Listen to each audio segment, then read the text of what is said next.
Hey everybody, what's going on? I'm DJ Sixsmith. Welcome to Sit Down. Robert P. Jones here with us. White Too Long, his brand new book, The Legacy of White Supremacy in American Christianity. Robbie, how are you, man? I'm good. Good. Thanks for having me on. You got it. So you are somebody that has studied religion for a long time. You obviously have been involved in Christianity for a long time.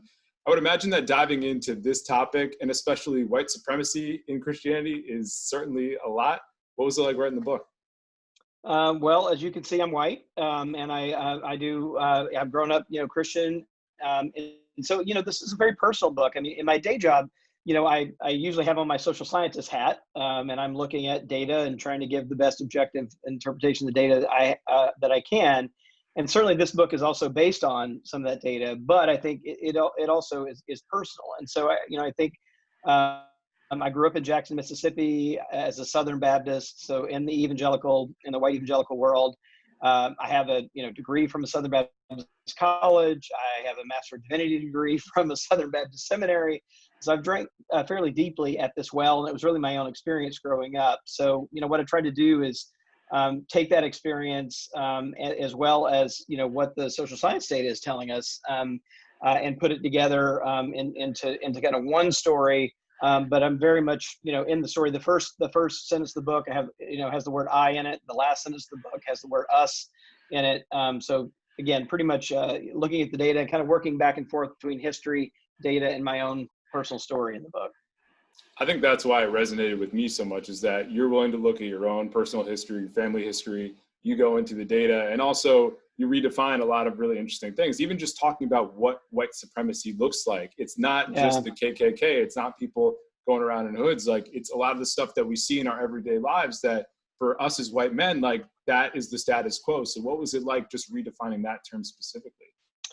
Yeah, that term, is often, I think, when especially white people hear that term, they react against it, or they think, oh, that's just the, people in hoods who lynch people and are the perpetrators of racial violence. But that's not really, I think, the more pernicious form of white supremacy is really the more banal type that is with us all the time. And so even if, for me, like I had to do some work kind of thinking about that, but even if you just flip the words around, right, from white supremacy to the supremacy of whites, and you think about what that means, and it really doesn't mean harboring personal hatred towards someone who's Black. I mean, what it means is being okay with and supporting society being set up in a way that advantages white people at the expense of Black and brown people. And for most of American history, I mean, that is exactly the way that society's been set up. It's been set up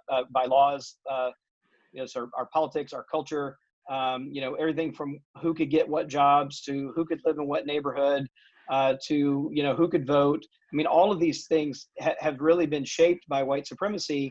And I think the institution, though, that has gotten not enough scrutiny are white Christian churches. I mean, those churches were the chief legitimizers of that worldview, really throughout American history. So I'm partly just trying to really cast a light on something that's fairly plain, really, and what does that mean, really, for us today? And it's something that's been known for a long time. I mean, generations. You go back to the days of the Confederacy and Jefferson Davis, and there are Christian leaders side by side with him at that time.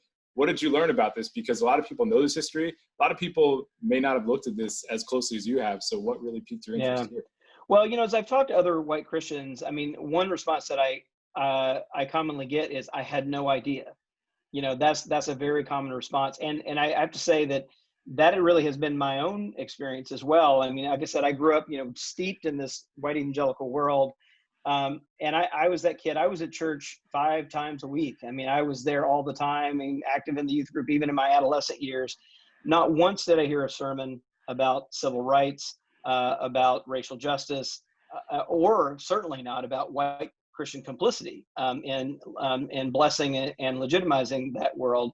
And so, I think it is this kind of gradual sense of, and I was in my 20s before I realized that the Genesis story of my own denomination, like, I didn't even know the true history of my own denomination, the Southern Baptist Convention, that it was actually formed in 1845 explicitly to allow missionaries to be appointed who owned slaves. Like that was the issue. That was the split between Northern and Southern Baptists. And the Northern Baptists said, we don't think it's appropriate to appoint missionaries that hold slaves. And the Southern churches said, well, we disagree, split off, form their own denomination. And that denomination eventually becomes the largest Protestant denomination in the country by the middle of the 20th century. It's the one that I grew up in.